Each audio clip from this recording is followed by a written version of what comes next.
Varmas cooperative സ്റ്റഡീസിൻ്റെ YouTube ചാനലിലേക്ക് എല്ലാവർക്കും സ്വാഗതം. സഹകരണ നിയമ ഭേദഗതി 2023 അതിലെ സെക്ഷൻ 65 നമ്മൾ കഴിഞ്ഞ ക്ലാസ്സിൽ നോക്കിയത്. അതിൽ വന്നിട്ടുള്ള ഭേദഗതികൾ എന്തെല്ലാമാണെന്നുള്ള ഒരു പ്രധാനപ്പെട്ട സെക്ഷനായിരുന്നു എൻക്വയറിയെ പറ്റി, സെക്ഷൻ 65. ഇന്നത്തെ ഈ ക്ലാസ്സിൽ നമ്മൾ അതിനുശേഷം അമെൻഡ്മെൻറ്റ് ഓഫ് സെക്ഷൻ 66 66-ാം വകുപ്പിലെ ഭേദഗതികൾ എന്തെല്ലാമാണ്.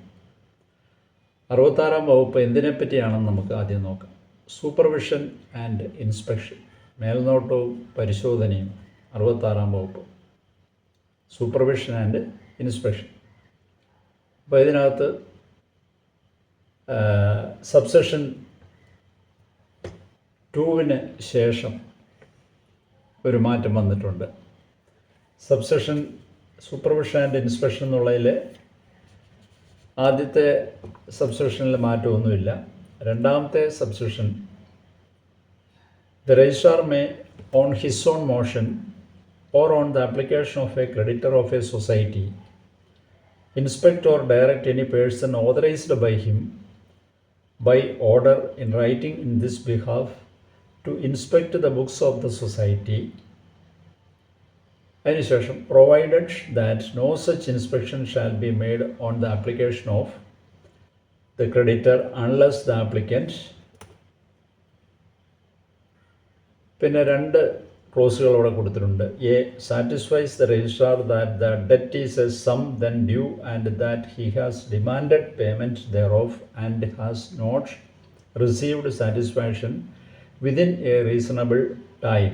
And B, deposits with the registrar such a sum as security for the cost of the proposed inspection as the registrar may require. ഇങ്ങനെ ആണ് രണ്ടാമത്തെ സബ്സെഷൻ പറഞ്ഞിരിക്കുന്നത്, എ, ബി എന്നുള്ള ക്ലോസുകൾക്ക്. അതിനുശേഷം അവിടെ സബ്സെഷൻ 2A 2B എന്ന് പറഞ്ഞ് രണ്ട് സബ്സെഷനുകളും കൂടെ പുതുതായിട്ട് ചേർക്കുകയാണ് ചെയ്യുന്നത്. അതെന്തെല്ലാമാണെന്ന് നമുക്ക് നോക്കാം. ആദ്യം 2A, the registrar may authorize special team of officers under his control for the inspection of apex, central and federal societies, federal cooperative societies and all other primary cooperative societies. ഇതാണ് 2A. അതായത് apex, central, federal സഹകരണ സംഘങ്ങളുടെയും മറ്റെല്ലാ പ്രാഥമിക സഹകരണ സംഘങ്ങളുടെയും പരിശോധനയ്ക്കായി രജിസ്ട്രാർക്ക് അദ്ദേഹത്തിൻ്റെ നിയന്ത്രണത്തിന് കീഴിലുള്ള ഓഫീസർമാരുടെ പ്രത്യേക ടീമിനെ അധികാരപ്പെടുത്താവുന്നതാണ്. അതാണ് 2A എന്ന് പറയുന്ന പുതിയ ഒരു സബ്സെഷൻ അവിടെ വരുന്നത്.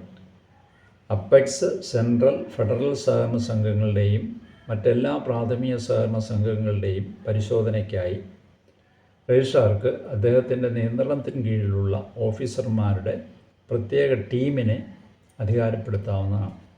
ഇനി 2B എന്ന് പറയുന്ന പുതിയ അടുത്ത subsection, the report of such inspection shall be communicated in writing to the apex, central and federal societies and all primary cooperative societies concerned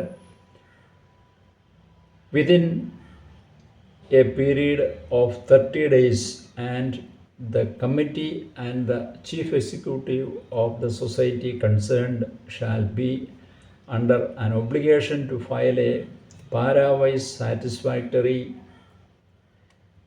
complaints report before the registrar within a period of 45 days from the date of such communication എന്നാണ് 2Bയിൽ പറയുക. അതായത് ഇത്തരത്തിലുള്ള പരിശോധനകളുടെ report ബന്ധപ്പെട്ട apex, central, federal സംഘങ്ങൾക്കും എല്ലാ പ്രാഥമിക സഹകരണ സംഘങ്ങൾക്കും 30 ദിവസത്തിനുള്ളിൽ രേഖാമൂലം നൽകേണ്ടതും അറിയിപ്പ് ലഭിച്ച തീയതി മുതൽ 45 ദിവസങ്ങൾ കാലയളവിനുള്ളിൽ 45 ദിവസക്കാലയളവിനുള്ളിൽ രജിസ്ട്രാർ മുമ്പാകെ ഖണ്ഡിക തിരിച്ചുള്ള തൃപ്തികരമായ ഒരു നടപടി റിപ്പോർട്ട് ഫയൽ ചെയ്യാൻ കമ്മിറ്റിക്കും സംഘത്തിൻ്റെ ചീഫ് എക്സിക്യൂട്ടീവിനും ബാധ്യത ഉണ്ടായിരിക്കുന്നതുമാണ്. അതാണ് 2B വരുന്നത്. ഇനിയും അടുത്തത് subsection 6 and the proviso thereto shall be deleted എന്നുള്ളതാണ്. അത് കഴിഞ്ഞ് പിന്നെ മാറ്റം ഇവിടെ വന്നിരിക്കുന്നത് സബ്സെഷൻ 6-ലാണ്.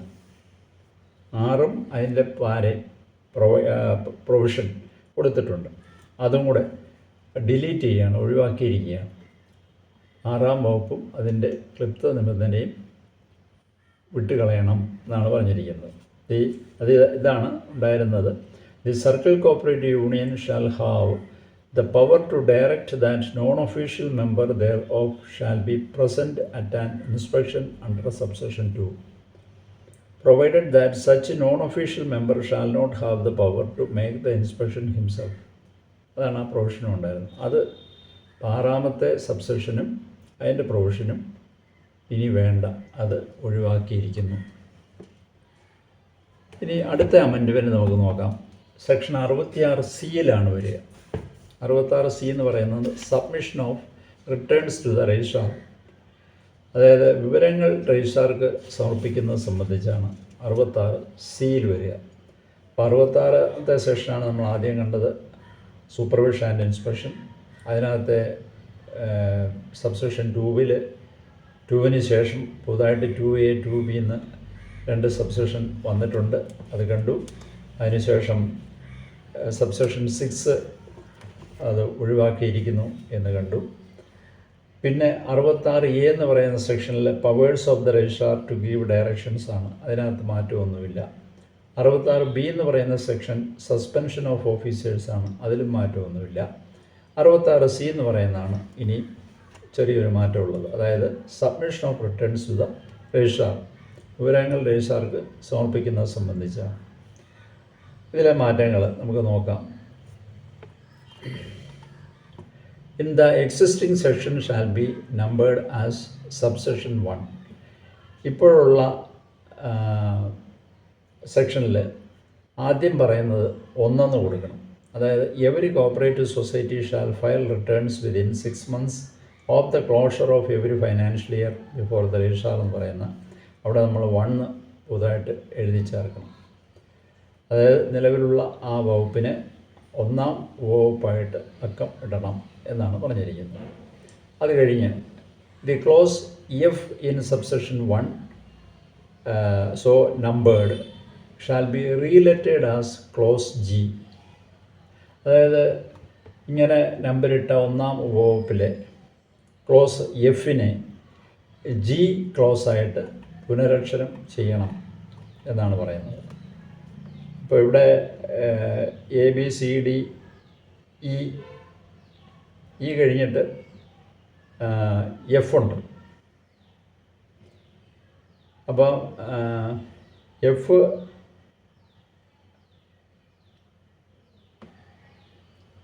എന്ന് പറയുന്നത് പുതുതായിട്ട് നമ്മൾ അവിടെ എഴുതി ചേർക്കുകയാണ്. എന്താണ്? ബിഫോർ ക്ലോസ് ജിക്ക് മുമ്പായിട്ട് so relettered the following clause shall be inserted. അങ്ങനെ പുനരക്ഷരം ചെയ്ത ജി ക്ലോസിന് മുൻപായിട്ട് ഇനി പറയുന്ന ക്ലോസ് ചേർക്കണം. അപ്പോൾ ABCDE കഴിഞ്ഞിട്ട് എഫ്, അത് കഴിഞ്ഞ് പിന്നെ നിലവിലുള്ള എഫ് ജി ആയിട്ട് മാറും. മനസ്സിലായോ? അപ്പം ഇക്കും എഫിനും ഇപ്പോഴുള്ള ഇക്കും എഫിനും ഇടയ്ക്ക് അത് എഫായിട്ട് ഒരു പുതുതായിട്ട് കൊണ്ടുവരികയാണ് ഒരു ക്ലോസ്. അതിനുശേഷം നിലവിലുള്ള എഫ് ജി ആയിട്ട് മാറും. എന്താണ് പുതുതായിട്ട് കൊണ്ടുവരുന്നതെന്ന് നോക്കാം. F, rectification report approved by the committee on audit report and the resolution of the general body of the society. അതായത് കമ്മിറ്റി അംഗീകരിച്ച ഓഡിറ്റ് റിപ്പോർട്ടിന്മേലുള്ള തിരുത്തൽ റിപ്പോർട്ടുകളും സംഘത്തിൻ്റെ പൊതുയോഗത്തിൻ്റെ പ്രമേയവും കമ്മിറ്റി അംഗീകരിച്ചിട്ടുള്ള ഓഡിറ്റ് റിപ്പോർട്ടിന്മേലുള്ള തിരുത്തൽ റിപ്പോർട്ടുകളും സംഘത്തിൻ്റെ പൊതുയോഗത്തിൻ്റെ പ്രമേയവും എന്നാണ് അവിടെ എഫ് പുതുതായിട്ട് വരുന്നത്. അതിനുശേഷം നിലവിലുള്ള എഫ് ജി ആയിട്ട് മാറും. Any other information required by the registrar in pursuance of any of the provision of this act or the rules എന്നുള്ളത് അത് അതേപടി മാറ്റം ഇല്ലാതെ വരും. അപ്പോൾ അത് ക്ലിയർ ആയല്ലോ. 66C submission of returns to registrar എന്നുള്ള സെക്ഷനാണ്. അതിനകത്ത് 1 ഇടണം. ഒരു ക്ലോസ് പുതുതായിട്ട് നമ്മളവിടെ എവരി കോപ്പറേറ്റീവ് സൊസൈറ്റിയിൽ നിന്ന് നിലവിലുള്ളതെടുത്ത് 1 നമ്പർ ഇടുക. അതിനുശേഷം ABCDE എന്നുള്ള ക്ലോസുകൾ കഴിഞ്ഞിട്ട് നിലവിലുള്ള എഫിന് മുമ്പായിട്ട് പുതുതായിട്ട് എഫ് എന്നും പറഞ്ഞ് ഒരു ക്ലോസ് ചേർക്കുന്നു. ഏതാണ് rectification report approved by the committee on audit report and the resolution of the general body of the society എന്ന് പറയുന്ന അവിടെ എഴുതി ചേർക്കുന്നു. അത് കഴിഞ്ഞ് ജി എന്ന് പറയുന്ന നിലവിലുള്ള എഫ് ജി ആയിട്ട് മാറുകയും ചെയ്യുന്നു. ഇനി അതിനുശേഷം after subsection 1 the following shall be inserted as subsection 2. ഇനി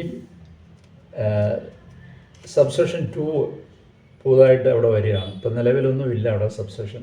അതുകൊണ്ടാണ് നമ്മൾ അവിടെ ആദ്യം 1 കൊടുക്കാൻ കാര്യം. രണ്ടാമതൊരു പുതിയ സബ്സെഷൻ അവിടെ വരുന്നു. അതെന്താണ്? Every cooperative society shall submit quarterly returns on the credit activities duly certified by the chief executive of the cooperative society, which will be duly reviewed by the registrar, and the rectification report shall be submitted on the basis of the report evaluated by the registrar of cooperative societies after each quarter. If any society fails to submit the returns on time, registrar shall have the power to impose fine not exceeding 10,000 rupees based on the classification and category of the society as may be prescribed. ഇതാണ് പുതുതായിട്ട് വന്നിട്ടുള്ള subsection 2. അപ്പം subsection 2 ഏതൊരു സഹകരണ സംഘത്തിൻ്റെ chief executive യഥാവിധി സാക്ഷ്യപ്പെടുത്തിയ credit പ്രവർത്തനത്തിന്മേലുള്ള ത്രൈമാസ റിട്ടേണുകൾ, quarterly returns, ത്രൈമാസ റിട്ടേണുകൾ സമർപ്പിക്കേണ്ടതും അത് registrar യഥാവിധി പുനഃപരിശോധിക്കേണ്ടതും ഓരോ ത്രൈമാസം കഴിയുമ്പോഴും ഓരോ ക്വാർട്ടർ കഴിയുമ്പോഴും രജിസ്ട്രാർ അവലോകനം നടത്തിയ റിപ്പോർട്ടിൻ്റെ അടിസ്ഥാനത്തിൽ തിരുത്തൽ റിപ്പോർട്ട് സമർപ്പിക്കേണ്ടതുമാണ്. ഏതെങ്കിലും സംഘം യഥാസമയം റിട്ടേണുകൾ സമർപ്പിക്കാൻ പരാജയപ്പെടുന്ന പക്ഷം രജിസ്ട്രാർക്ക് നിർണ്ണയിക്കപ്പെടുന്ന പ്രകാരമുള്ള സംഘങ്ങളുടെ തരംതിരിവും കാറ്റഗറിയും അടിസ്ഥാനപ്പെടുത്തി 10,000 രൂപയിൽ അധികരിക്കാത്ത പിഴ ചുമത്താൻ അധികാരമുണ്ടായിരിക്കുന്നതാണ്. ഇതാണ് പുതുതായിട്ട് കൊണ്ടുവന്നിട്ടുള്ള സബ്സെഷൻ 2. അത് മനസ്സിലായെന്ന് വിചാരിക്കുന്നു. ഇപ്പം 66C ഇതാണ് ഈ ക്ലാസ്സിൽ നമ്മൾ പറഞ്ഞിട്ടുള്ളത്. ഇനി അടുത്ത ക്ലാസ്സിൽ നമ്മൾ പ്രധാനപ്പെട്ട ഒരു അമെൻഡ്മെൻ്റാണ് 68 അമെൻഡ്മെൻ്റാണ് വരിക. 68 എന്തിനെ പറ്റിയാണ് നമുക്കറിയാം, സർചാർജാണ്. അതിനെപ്പറ്റി നമുക്ക് അടുത്ത ക്ലാസ്സിൽ വിശദമായിട്ട് അമെൻഡ്മെൻറ്റ്സ് എന്തെല്ലാമാണ് 68 വകുപ്പിൽ വന്നിട്ടുള്ളത് എന്ന് നോക്കാം. 68 ഉണ്ട്. അതിനുശേഷം 68Bയിലും വ്യത്യാസങ്ങൾ വന്നിട്ടുണ്ടാവും. അത് നമുക്ക് നോക്കാം. അപ്പോൾ ഇന്നത്തെ ക്ലാസ് എല്ലാവർക്കും ഇഷ്ടപ്പെട്ടു എന്ന് കരുതുന്നു. ഇഷ്ടപ്പെട്ടെങ്കിൽ എല്ലാവരും ഇത് ലൈക്ക് ചെയ്യുക, മറ്റുള്ളവർക്ക് ഷെയർ ചെയ്യുക. ഈ ചാനൽ സബ്സ്ക്രൈബ് ചെയ്യാത്തവർ സബ്സ്ക്രൈബ് ചെയ്യുക. പരീക്ഷ അടുത്തു വരുന്ന ആ സന്ദർഭത്തിൽ ഈ വീഡിയോസ് എല്ലാം തന്നെ, ഈ അമെൻഡ്മെൻറ്റ്സ് എല്ലാം തന്നെ പ്രത്യേകം നിങ്ങൾ കാണണം. എന്താണെന്ന് വെച്ച് കഴിഞ്ഞാൽ വരാൻ പോകുന്ന എല്ലാ പരീക്ഷകൾക്കും ഈ അമെൻഡ്മെൻറ്റ്സ് ഉൾപ്പെടുത്തിക്കൊണ്ടുള്ള ചോദ്യങ്ങൾ ഉണ്ടാകുമെന്നുള്ളത് തീർച്ചയാണ്. അപ്പോൾ അതുകൊണ്ട് പഠിക്കുക, നന്നായി കേട്ട് പഠിക്കുക, മനസ്സിലാക്കുക, പല ആവർത്തി അത് കേട്ട് മനസ്സിലാക്കേണ്ടതുമാണ്. അടുത്ത വീഡിയോയിൽ കാണാം. ബൈ.